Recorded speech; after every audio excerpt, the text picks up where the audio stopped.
तो last episode and पे हमने देखा था कि मिस जॉन वहां पर अपने सिक्के को उछालती है और उस शॉपकीपर से कहती है कि बताओ हेड या टेल। तो इसी के साथ ही शॉपकीपर वहां पर हेड्स कह देता है। जब वो हेड्स कहता है तो मिस बेक जो होती है वहां पर से पाँव अपना हटाती है और पाँव उठाने के बाद देखती है तो वाकई में हेड्स होता है। तो इस बात से वो शॉपकीपर बहुत ज्यादा खुश हो जाता है और कहता है तो हेड्स है, मैं बच गया। और इसी के साथ मिस जॉन कहती है कि अच्छा ठीक है और साथ ही वहां पर पीछे मुड़ जाती है और कहती है ये बहुत ज्यादा बोरिंग है, अब मैं जा रही हूँ। शॉपकीपर भी कहता है कि हाँ दोबारा जरूर आना। और इसी के साथ ही वो लोग वहां से चले जाते हैं। जबकि उनके चले जाने के बाद शॉपकीपर सोच रहा होता है कि शुक्र है कि मेरी जान बची। मुझे लगता है कि ये औरत एक मार्शल आर्टिस्ट थी, अगर ये मार्शल आर्टिस्ट थी तो अगर यहाँ पर उल्टा हो जाता तो ये मुझे मार भी सकती थी। शुक्र है कि यहाँ पर मैंने इसके साथ ज्यादा बदतमीजी नहीं की। और अभी वहां पर यही सोच रहा होता है, किसी के साथ ही मिस जॉन उसके पीछे पहुंच जाती है। वहां पर पहुंचने के बाद उसके सर के ऊपर अपनी उंगली रखती है और साथ ही वहां पर शूट कर देती है। वो अपनी की के साथ एनर्जी को शूट करती है जिसकी वजह से शॉपकीपर के सर के आर पार एनर्जी बीम हो जाती है और उसके सर में एक होल हो जाता है। वो शॉपकीपर वहीं पर मर जाता है। तो उसके मरने के साथ ही बुड्ढा बेग भागता हुआ उसके पास आता है और उसे कहता है कि माय लेडी जी आपने क्या कर दिया,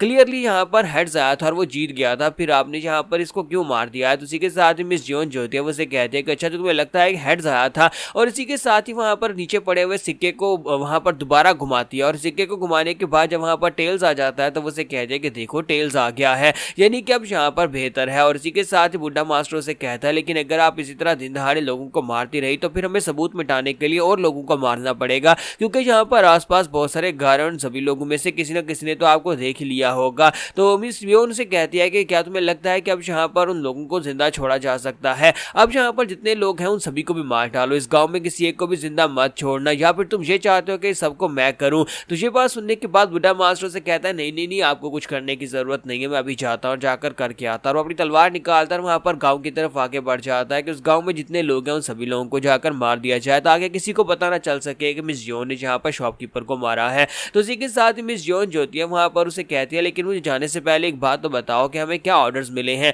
हमें किसको ढूंढना है। हमें लगता है कि यहाँ पर किसी खास कोई ढूंढने के लिए ऑर्डर्स दिए गए होंगे। मुझे लगता है कि यहाँ पर बोरियत से अब मेरी जान नहीं जाएगी बल्कि कुछ इंटरेस्टिंग होने वाला है। तो यहीं पर से नेक्स्ट सीन जो होता है म्यूरियम अलायंस का दिखाया जाता है कि यहाँ पर म्यूरियम अलायंस के बड़े बड़े लीडर्स जो होते हैं बैठे होते हैं, पांचों बड़ी फैमिलीज के लीडर्स वहां पर गैदर्ड होते हैं और उनका जो म्यूरियम अलायंस लीडर होता है वो उन सभी लोगों से कह रहा होता है तो अब हम सभी लोग यहाँ पर जमा, हम सभी लोग यहाँ पर म्यूरियम काउंसिल के लीडर्स हैं, हम सभी लोग यहाँ पर एक फैसला करने के लिए आए हैं। तो पेंग फैमिली के एल्डर उसे कहता है कि अलायंस लीडर क्या ये बात वाकई में सच है कि नैमकोंग फैमिली पूरी तरह से अनाइलेट हो चुकी है और ह्यूमनली डीमन कासल के लोगों ने उनके ऊपर अटैक किया था। तो मिस टैंग उसे कहते हैं बेवकूफ कही कि तुम्हें अभी तक यहाँ पर इस बारे में पता नहीं चला, अभी तक तो यहाँ पर माय ब्रदर टैंग वो दूसरी दुनिया को पार करके किंग जामा के पास भी पहुंच चुके होंगे और तुम कह रहे हो कि ये सिर्फ और सिर्फ तुमने सुना है, ये बात वाकई में सच है। तो ब्रदर पेंग चिल्लाकर उसे कहता है कि बकवास बंद करो बुड्ढी घुसर, तुमसे किसी ने पूछा है। तो अलायंस लीडर उनसे कहता है प्लीज प्लीज शांत हो जाओ, यहाँ पर आपस में कुत्ते बिल्ली की तरह लड़ना बंद करो और मेरी बात ध्यान से सुनो,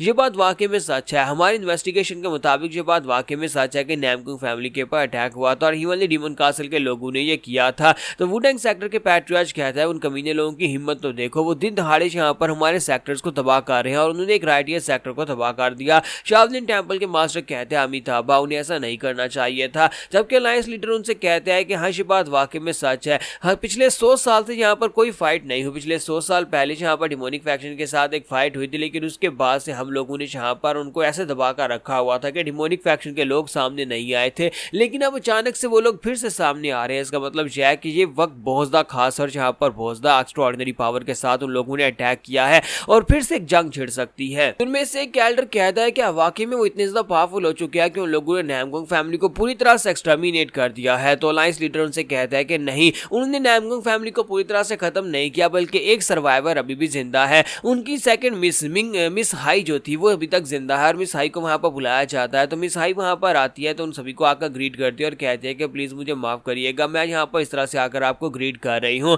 मैं नैमकोंग फैमिली की सेकंड यंग मिस हाई हूँ। मिस टैंग उनकी बात सुनने के बाद कहती है अच्छा तो वाकई में यहाँ पर कोई सर्वाइवर है और वहां साथ ही वो उस लड़की से कहते हैं तो लड़की बताओ कि तुमने वहां पर क्या देखा था, असल में वहां पर हुआ क्या था, किसने अटैक किया और क्यों अटैक किया था। तो मिस टैंग उसे कहते हैं कि मैं जानना चाहती हूँ कि नैमकोंग फैमिली के ऊपर अटैक करने वाले लोग कौन थे और किसने यहाँ पर ब्रदर टैंग वो को मारा है, क्या वो ह्यूमनली डीमन कासल के लोग थे, क्या उन लोगों ने ये सब कुछ किया है। तो नैमकोंग हाई उन लोगों को सारी बात बताना स्टार्ट कर दिया। असल में ये नैमकोंग हाई नहीं है बल्कि शिफ्टिंग शैडो है जो कि नैमकोंग हाई का रूप लेकर यहाँ पर इन्फिल्ट्रेट कर चुका है। तो वो लोगों से कहती है कि हाँ यहाँ पर ऐसे ही हुआ है, ह्यूमनली डीमन कासल के लोगों ने आकर अटैक किया, उन लोगों ने यहाँ पर मैं चारों तरफ से घेर लिया था और उसके बाद soul chasing demon hand master जो थे, मास्टर टैंग, वो हमें अपने साथ लेकर वहां से भागकर जा रहे थे, लेकिन फिर भी हमारे पर रास्ते में अटैक हुआ था, जिसकी वजह से वहां पर रास्ते में सभी लोग मारे गए। तो मास्टर टैंग वो वहां पर नहीं होते तो मैं भी वहां पर उस जगह के पर मारी जाती। तो मास्टर जूजी जो कि बाकी सभी में से समझदार होते हैं, वो लोगों से कहता है कि मुझे लगता है कि मैं इसकी सिचुएशन को समझ सकता हूँ, लेकिन हमें पहले से यहाँ पर इस बात का आइडिया लगाना होगा कि हीवनली डीमन कासल के साथ फाइट करने में